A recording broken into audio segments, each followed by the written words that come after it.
দেখো এখানে এত মিটার মানে 1/4 মিটার দৈর্ঘ্য এবং 1/5 মিটার প্রস্থ বিশিষ্ট একটি আয়তাকার বোর্ডের ক্ষেত্রফল নির্ণয় করো।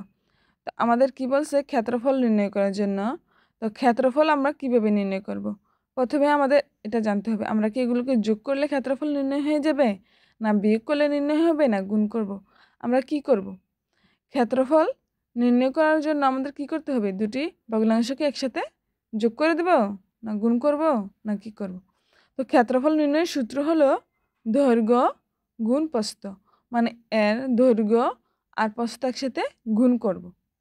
ঠিক আছে, এটা ক্ষেত্রফল নির্ণয়ের সূত্র। যেই কোনো আয়তাকারের ক্ষেত্রফল নির্ণয় করি আর বর্গের ক্ষেত্রফল নির্ণয় করি, সূত্র কি এক, দৈর্ঘ্য গুণ প্রস্থ। তো এখন দেখো ক্ষেত্রফলের সূত্র মানে কি দৈর্ঘ্য গুণ প্রস্থ। তো একটা আয়তাকার মানে তার মানে দুটি বাহু সমান, দৈর্ঘ্য সমান আর প্রস্থ কি দুটি বাহু এক সমান। তো এখানে দেখো দৈর্ঘ্য কত আর প্রস্থ কত, এই পাশটা প্রস্থ ওই পাশটা দৈর্ঘ্য। তো দৈর্ঘ্য হলো এখানে দেওয়া আছে 1/4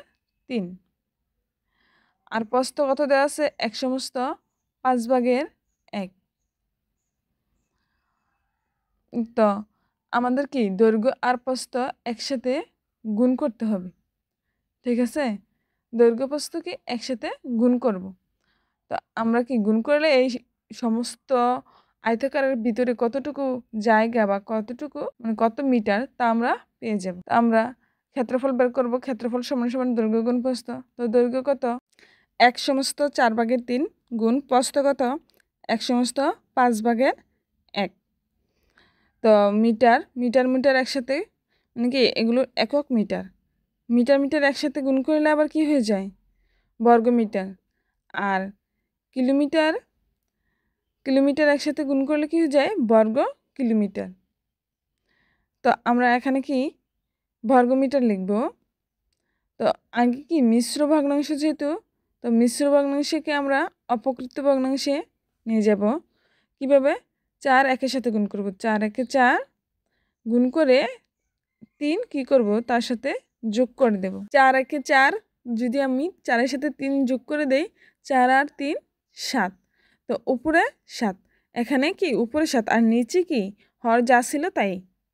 তো আবার কি হর আর মানে পূর্ণসংখ্যা একসাথে গুণ করে উপরে লব যোগ, 5 একে 5 আর উপরে 1 যোগ করে দিলে 6। তার নিচে 5 হর যা আছে তাই লিখে দিব। তো এখানে দেখো একটা ভগ্নাংশের সাথে আরেকটা ভগ্নাংশ গুণ থাকলে কোনো পরিবর্তন করতে হয় না। মানে আমরা ভাগ যখন থাকবে তখন কি উপরটা নিচে নিচেরটা উপরে উল্টাপাল্টা করতে হয়। আর গুণ থাকলে কোনো পরিবর্তন করতে হয় না, শুধু কাটাকাটি যায় কি না এটাই খেয়াল করতে হবে। তো এখানে 4 দ্বারা 6কে কাটাকাটি করা যায় কিনা, ভাগ করা যায়। 4 দ্বারা 6কে ভাগ যায় না, কিন্তু 2 দ্বারা 4কেও ভাগ যায়, 6কেও ভাগ যায়। এমন একটা সংখ্যায় নিতে হবে মনে মনে, মানে দুটি সংখ্যাকে এই জন্য ভাগ যায়। আমি যে 2 দ্বারা ভাগ গেছে 2 কি এখানে রাখবো না, উল্লেখ রাখবো না, শুধু ভাগফলগুলো লিখবো। 2 দোকানে 4, 3 দোকানে 6, উপরে 7 আর 3, নিচে 2 আছে আর 5 আছে। ঠিক আছে, তো এগুলোর মধ্যে আর কোনো কাটাকাটি বা ভাগ করা যায় না। এখানে আমরা বর্গমিটারে লিখবো, আমি এটা এতক্ষণ খেয়াল করে নিই লিখিনি। বর্গমিটার মিটার মিটার গুণ করে বর্গমিটার হয়ে যায়। তো এখানে দেখো 5 দুগুণে 10 আর 3 7 21, উপরে কি 21 আর নিচে 5 দুগুণে 10। তো এবার কি এটা অপকৃত ভগ্নাংশ, উপরেরটা বড় থাকলে কি আমাদের ভাগ করে মিশ্র ভগ্নাংশে নিয়ে যেতে হবে। তো এই সাইডে দিয়ে আগ দিয়ে আমরা করে ফেলি 21। তো 10 দুগুণে 20, 2 20 বিয়োগ করে কি অবশিষ্ট 1। তো 1 উপরে যাবে, বাকি রয়েছে অবশিষ্ট রয়েছে আর 10 নিচে। 2/10 বর্গ মিটার। নিচে আমরা উত্তর লিখে দিতে পারি।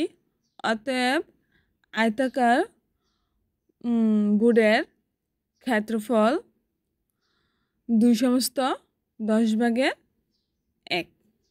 তো এখানে দেখো 7 নম্বরে কি আছে, একটি বর্গাকার মাঠের এক পাশের দৈর্ঘ্য মাঠের এক পাশের দৈর্ঘ্য দেওয়া আছে 2/2 কিলোমিটার। মাঠের ক্ষেত্রফল নির্ণয় করে।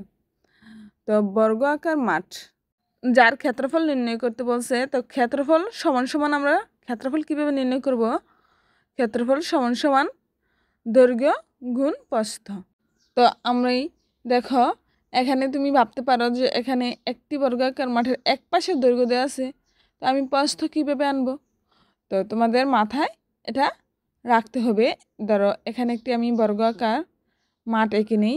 বর্গাকার কি? বর্গ মানে যার 4টি বাহু সমান। যে চতুর্ভুজের 4টি বাহু সমান তাকে বর্গ বলে।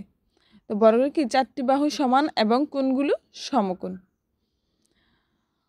তো এখানে দেখো একটি বাহু যতটুকু লম্বা তা মানে দ্বিতীয় বাহুটি কি একই লম্বা, মানে দৈর্ঘ্য যতটুকু প্রস্থ ঠিক ততটুকু। তো এখানে দৈর্ঘ্য দেওয়া আছে 2/2 তো এটার প্রস্থ তো 2/2 কারণ এক সমান। তো আমি দৈর্ঘ্য পেয়ে গেলাম, প্রস্থ পেয়ে গেলাম, মানে এটাই কি দৈর্ঘ্য আর এটাই প্রস্থ। ঠিক আছে, 2/2 ইন্টু 2/2 তো আমরা এটাই লিখে দেব, মানে বর্গ 4টি বাহু সমান। তো এটা আবার আলাদা বর্গের একটি সূত্র আছে, ওই সূত্রটিও ব্যবহার করা যায়। তবে আমি এখানে সহজ একটা সূত্রই দুটো অঙ্কতে ব্যবহার করলাম। ঠিক আছে, দুটো অঙ্ক করার ক্ষেত্রে একটা সূত্রই ব্যবহার করেছি, আয়তক্ষেত্রে সূত্রটাই ব্যবহার করলাম। কিলোমিটারে বর্গ কিলোমিটার হয়ে গেছে। তো এবার মিশ্র ভগ্নাংশ আছে, এটাকে আমরা অপকৃত ভগ্নাংশে নিয়ে যাব। 2 আর 2 একসাথে গুণ করে 2 2 4, আর উপরে 1 যোগ করে দিলে কত হলো? 5। উপরে 5 নিচে 2। তা এটাও কি একই রকম হবে, 2 2 4 আর 1 5 আর নিচে 2। তো এবার গুণ করি, উপর নিচে কোনো কাটাকাটি যায় না, না গেলে আমরা গুণ করে দেব। উপরে 5 আর 5 একসাথে গুণ করলে 5 5 25, নিচে 2 আর 2 একসাথে গুণ করলে 2 2 4। তো আবার কি অপকৃত ভগ্নাংশ, তো আমাদের আবার ভাগ করতে হবে। 25 4 5 20, 4 6 24, 4 7 28, তা 6 দ্বারা 4 6 24 বিয়োগ করে 1 অবশিষ্ট রইল।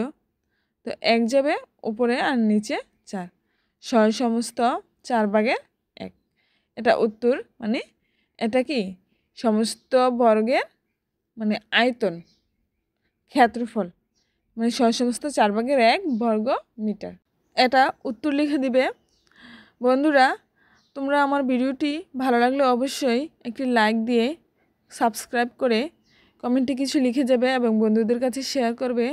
এতে আমার ভিডিওটির সার্থকতা লাভ করে এবং আমার কষ্টটিও কাজে লাগবে। তোমরা অবশ্যই এতে কৃপণতা করো না, ভালো লাগলে সাবস্ক্রাইব করে একটি লাইক দিয়ে যেও।